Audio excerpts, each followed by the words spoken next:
ز همیشه پده فکر کیم چه بشر به بالاخره چر تلاشی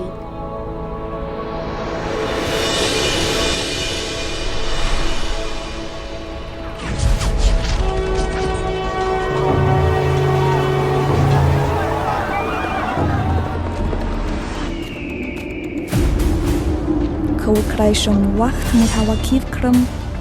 ز به خلق بی وصله کرم تو خگوی خپل زن او نورو تال زیان رسولو دادا وکړي که دا کافی نه وي اجازه راکړئ چې هغوی ته ګلدستي او شراب ورکړم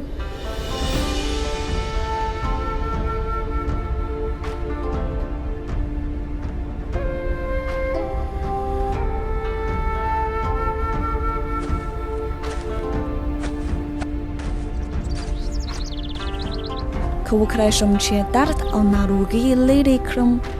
زه به د هر ژوند ساتنه وکړم څو هغه روغ او سالم پاتې شي او عزیزان یې اندېښنه ونه لري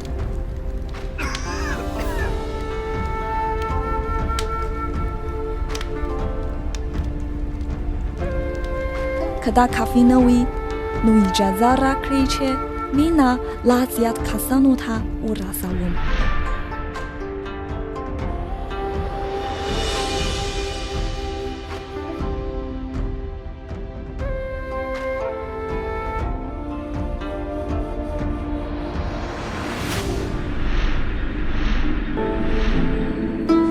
که وکړای شم چې لارې پیدا کړم لرې پرتو او غرنیو سیمو ته سوداګري هدایت کړم تر څو هلته اوسېدونکي خلک ښه ژوند وکړي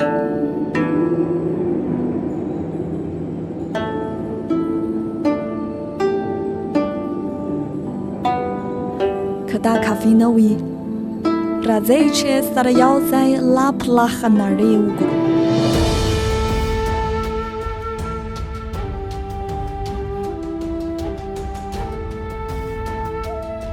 که وکړای شم چې په زمان او مکان کې سفر وکړم زه به د مختلفو تمدنونو د زیږېدو ځای ته لاړ شم څو د بشریت ځلېدونکو ستړیو ته وګورم که دا کافي نه وي اجازه راکړئ چې هغوی له راتلونکي سره وصل کړم څو د بشر متنوع تمدنونه حفظ شي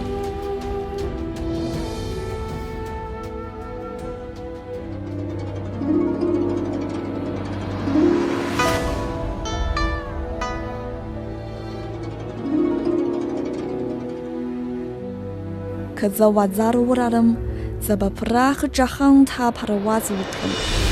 او د انسان لپاره به لا ښه کورې ټاټوبې ولټوم په عین وخت کې چې ځمکې ته وګورم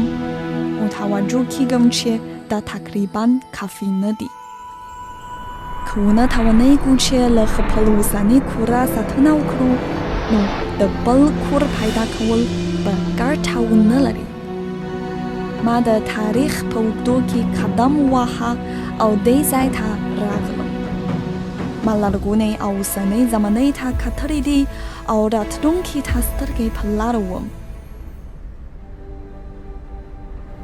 انسان تل هیلې او مینه له ځان سره لري نړۍ به د یوې نړیوالې کورنۍ په توګه بالاخره یووالي ته رسېږي زموږ برخلیک به یو له بل سره وصل شي او په شتمنیو او بدیو کې به شریک شو